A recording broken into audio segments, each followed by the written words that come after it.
Now, one of the things that gets forgotten within, particularly like a mobile conference or digital, everything is digital now, is the physical environment.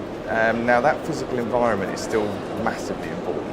And what we do is, we try and focus a client's thoughts on where their consumers and customers are coming from. Now, that can start from advertising, the spark of anything else, to drive them to their product, but somewhere in between, their product may actually be physical. So that could be a car, that could be a retail environment. So the thought then has to go into what does that environment do, and kind of how does that extend the brand, but not just creatively with a piece of branding on it. It's actually about how does that experience come across in that environment. So the things that we kind of look at really is not just the branding, not just the digital content in that environment, but also, how do you bring that alive with the latest pieces of technology?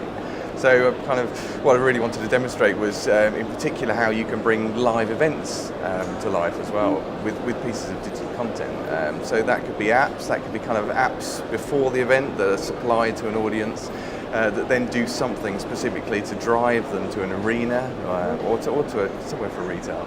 And then while they're there, that actually, that app transforms into something else.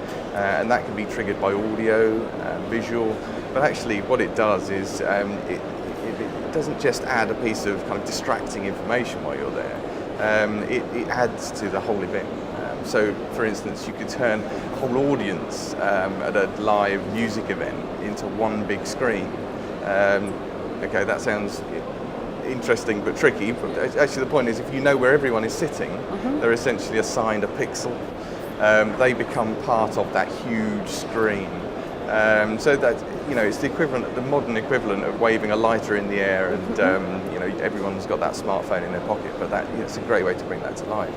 And then other environments really, it's about, projecting 3D, 360-degree content, or where the other part of this really is once you take them away from that environment is how do you then make that virtual? So, we've been looking at things like Oculus Rift, amazing potential. Now that's, there's amazing potential to relive where you were, but of course, you can take that so much further than you can do with a physical environment. So, there's a wonderful playground of digital content for us to kind of create amazing content with there. Definitely, I couldn't agree more. And I mean, my next question, you've spoken a bit about it already, but if mobile technology is the future, why bother with physical environments and experiences? I mean, in some instances you will always have physical goods. Automotive is probably the best example I can give of that. Until we're literally hovering above the ground on something else, or we're teleporting to somewhere else, then there's still going to be some kind of automotive experience there. Now, digitally, in theory, you could remove a big chunk of that process. So you could go online, you could look at a website and configure your car, select exactly what you want and for whatever purpose. And then essentially, as close as you can to downloading it, it could be there ready to pick up at whichever, or it could be delivered to your door.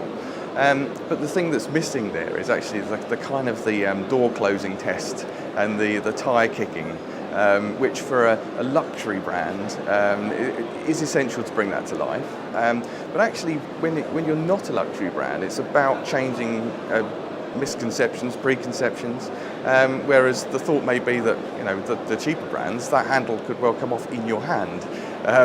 You put someone in that car, you give them the kind of the door test where it sounds solid, it sounds as if there's some substance to it, and that makes a real difference. So there's always going to be that need, and then sometimes we discussed this yesterday, even within a digital environment. So take gaming for example. There's lots of opportunity.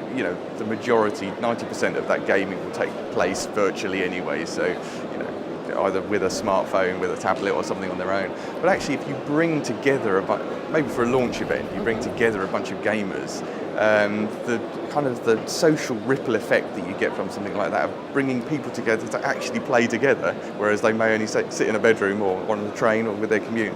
So that's still invaluable at this stage. So, I mean, my next one's kind of moving on to the app side of things. So, I mean, a lot of people say, isn't the app dead? So my question is kind of, should all mobile content be like mobile optimized web? What's the future there? In theory, yes, it could be. In practice now, there's one small problem with, you know, yes, there is a lot of talk about has the app had its day? What are we moving on? Are we moving on to something else, or are we moving on to a better version of the web? Okay, well, all of that web content has to be housed in something which, in theory, is an app. So, you know, even the browser is technically an app, but actually what that's talking about is it's a piece of software. Now, to say that the app is dead is technically to say software is dead. Well, if you stand back and look at that, you know, that's actually not going to happen, because we need, no matter what we do, no matter what happens, software is still driving whatever we produce and whatever's out there. So, yeah, I think you know, we've got a long future ahead for the app, you know, in whatever shape or form. We may be referring to it as something else in another couple of years' time. That would be interesting. I'm now thinking what we call it. Okay, so my last question for today would be, are platforms or content more relevant? Good question. And I mean, the majority of what we do is create that content. So, of course, I would say, you know, content is king. But actually, you know, the platform, without the platform to distribute that or for it to work on, then of course that's where the real money is. But actually, you know, you can't have lots and lots of platforms. So you look at the Instagram, and you look at the WhatsApp purchase, you know, there's a lot of focus on platforms and delivery mechanisms because they've got the big dollars behind them. But there's still few and far between, and they still will be. So, you know, the consumer has to have something from those platforms. Those platforms exist on, you know, essentially empty pieces of hardware. But what's sold to those consumers is still Angry Birds and all the other kind of, you know, from games to utilities to everything else. There's a lot of life left in that yet. Can you tell me about your time here at the event? It's been a great event. I came a couple of years ago, and it was at a different venue.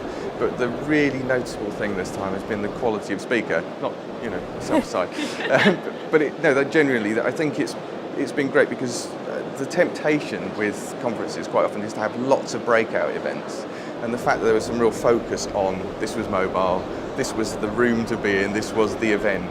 I think quite often delegates can feel as if they're picking and choosing, and that tends to water down the quality of the speaker. What that gave also was there was some real interaction with the audience, and you know, that makes a difference, particularly for myself. I enjoy the kind of audience engagement at the end. The Q&A is fun to keep you on your toes. It's like this.